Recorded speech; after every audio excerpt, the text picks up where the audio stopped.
Quais são as estratégias para você desenvolver essas habilidades de organização, então, para melhorar a sua produtividade? Então, eu queria trazer, em primeiro lugar, a ideia de um sistema de organização pessoal para você. O que é um sistema de organização pessoal? É um conjunto de boas práticas, de hábitos, de ferramentas que você utiliza que vão ajudar você a compreender quais são as suas necessidades de organização para a vida, quais são as suas vontades, quais são, né, as coisas que você quer ou precisa fazer. E você vai ter, então, esse conjunto, esse kit de coisas que você faz, que compõem como se fosse um método pessoal de organização seu. Esse sistema de organização, ele vai ter a ver, com o seu estilo pessoal de organização, 2, com rotinas que você cria ou percebe ou organiza para você, e 3, ferramentas, tá? Ferramentas que vão te apoiar nisso tudo. O sistema, ele não é só sobre ferramentas, então quando você for se organizar, não é só sobre você encontrar uma boa ferramenta de organização, porque a ferramenta não faz milagre. É você, então, compreender qual é o seu estilo pessoal de organização para ver o que vai funcionar para você, buscar soluções personalizadas, compreender como que você pode melhorar a relação com a sua rotina e aí sim encontrar boas ferramentas que tenham a ver com você, que façam sentido para a sua vida e que vão atender às suas necessidades. Então vamos bater um papinho sobre cada um desses pontos? São 3 pontos, né? Então, em primeiro lugar, como que você identifica qual que é o seu estilo pessoal de organização? E como que você pode utilizar esse estilo pessoal como base para criar um sistema que funcione para você?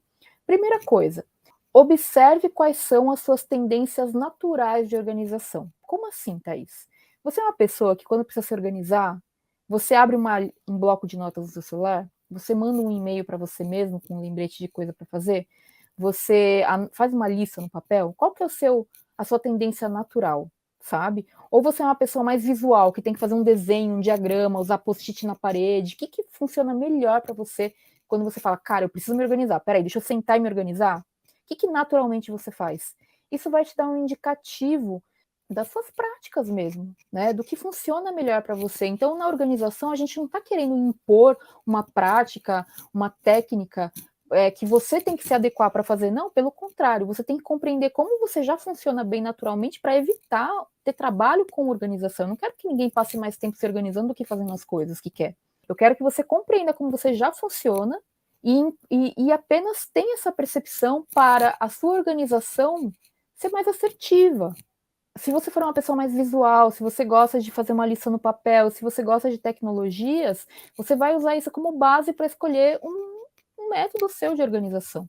Outra coisa, você pode fazer testes. Se você não sabe, faça teste. Teste uma ferramenta no digital, testa ter um caderno, um bullet journal, um planner, uma agenda, a agenda do Google, Notion, Todoist. Tem tantas ferramentas que você pode usar para testar.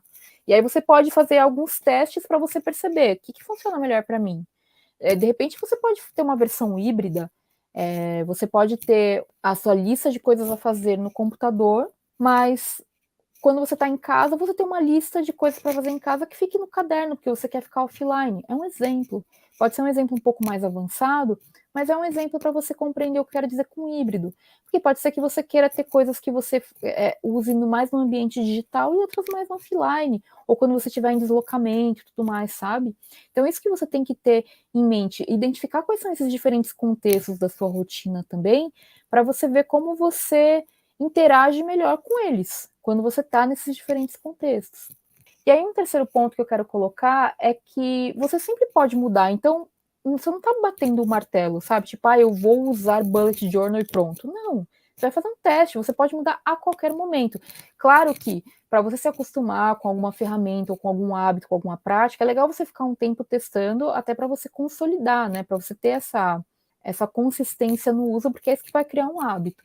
Mas se você estiver usando e perceber que não tem nada a ver com você, talvez não valha a pena ficar forçando a barra, sabe? Então não tenha medo de fazer mudanças, contanto que sejam mudanças para você melhorar, para você personalizar o sistema para atender o que for realmente a sua necessidade. Então isso é sobre o seu estilo pessoal de organização, tá? Você gosta mais de escrever, gosta mais de digitar, gosta mais de usar celular, não gosta de carregar coisa com você, ou você é aquela pessoa que está sempre com uma mochila e não se importa de levar um caderno, um planner, um fichário ou coisa do tipo. Né? Então, tudo isso você tem que refletir para ver quais são os seus estilos aí naturais já, quando se trata de organização. Depois é pensar um pouquinho, então, sobre as suas rotinas. Por quê?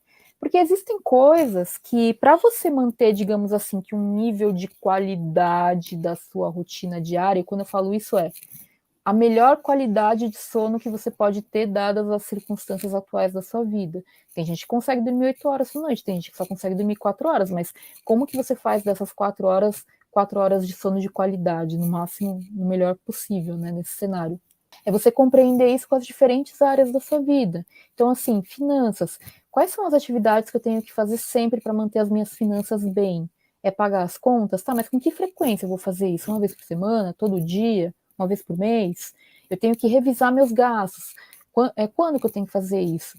Né? E você identificar, então, quais são essas atividades que você faz de maneira recorrente. A rotina não quer dizer que necessariamente você acorda todos os dias no mesmo horário, e daí você vê os seus e-mails todo dia no mesmo horário, você faz atividade física todo dia no mesmo horário. Não é só sobre isso. Existem pessoas que conseguem ter uma rotina assim, mais metódica, mas não é para todo mundo. A rotina ela diz mais respeito às coisas que você faz de maneira recorrente e identificando quais são essas recorrências, de modo que você consiga trazer qualidade para sua vida sem ter tanto trabalho lembrando das coisas que você tem que fazer ou se sentindo mal porque deixou de fazer algo importante. E aí, identificar quais são essas tarefas, e aí podem ser tarefas diárias, semanais, mensais, enfim.